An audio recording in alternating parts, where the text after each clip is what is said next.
நண்பர்களே, இன்னைக்கு காலை உணவு பார்த்தீங்கன்னா முதல்ல வந்து மாம்பழம் வச்சுருக்கோம். இது வந்து இமாம் பசந்த் வாங்கிட்டு வந்திருந்தோம். இமாம் பசந்த் வச்சுருக்கோம். இது வந்து கொய்யாக்காய் வச்சுருக்கோம்.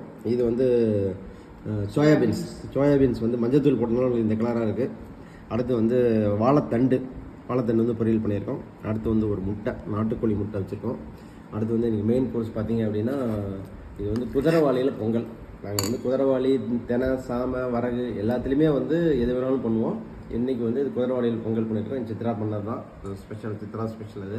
ஓகே, இந்த மில்லட் பார்க்குறப்ப ஒரு முக்கியமான விஷயம் உங்களுக்கு சொல்லணும்னு தோணுது. நேற்று ஒரு வீடியோ ஒன்று பார்த்துட்டு இருந்தேன். அதில் வந்து ஒருத்தவங்க சொல்லியிருந்தாங்க, அதை இயற்கை உணவை பற்றி டீட்டெயிலாக பேசிகிட்டு இருந்தவங்க வந்து சொன்னாங்க அதில் ப்ரோட்டீனே இல்லை. அப்போ ஒருத்தவங்க அவங்கள்ட்ட கேள்வி கேட்குறாங்க, இதில் வந்து ப்ரோட்டீனே இல்லையே, என்ன பண்ணலாம் அப்படிங்கிறப்ப அவங்க சொன்னாங்க மில்லட்டில் வந்து ப்ரோட்டீன் இருக்குது, அது போதும் அப்படின்னாங்க. ஆக்சுவலாக வந்து மில்லட்டில் இருக்கிற ப்ரோட்டீன் வந்து நம்மளுக்கு பத்தாது. ஏன்னா அது வந்து ரொம்ப கம்மியான குவான்டிட்டி தான் இருக்கும். நீங்கள் வந்து ப்ரோட்டீன் வந்து இந்த மாதிரி முட்டை, இந்த மாதிரி இந்த பீன்ஸ் ஐட்டம், விதைகள் ஐட்டம் இதெல்லாம் வந்து நீங்கள் எடுத்திங்கன்னா மட்டும்தான் உங்களுக்கு வந்து ப்ரோட்டீன் கிடைக்கும். ICMR சொல்லியிருக்கப்படி பார்த்தீங்கன்னா 1 கிலோவுக்கு 0.8 கிராம் ப்ரோட்டீன் வேணும் நம்மளுக்கு. அதாவது நீங்கள் வந்து 50 கிலோ வெயிட் இருந்தீங்கன்னா கிட்டத்தட்ட ஒரு 40 கிராமாவது ஒரு நாளைக்கு உங்களுக்கு ப்ரோட்டீன் தேவைப்படும். அதாவது ப்ரோட்டீன் தான் இப்போ பாடி பில்டர். நம்ம ஏற்கனவே இதை பற்றி நிறைய பேசியிருக்கோம். இப்போ அவங்க சொன்னதுனால நான் உங்களுக்கு வந்து திருப்பி ஒரு ரிமைண்டருக்காக சொல்கிறேன். ஸோ ப்ரோட்டீன் வந்து தினசரி எடுத்துக்கிறதுக்கு முயற்சி பண்ணுங்கள்.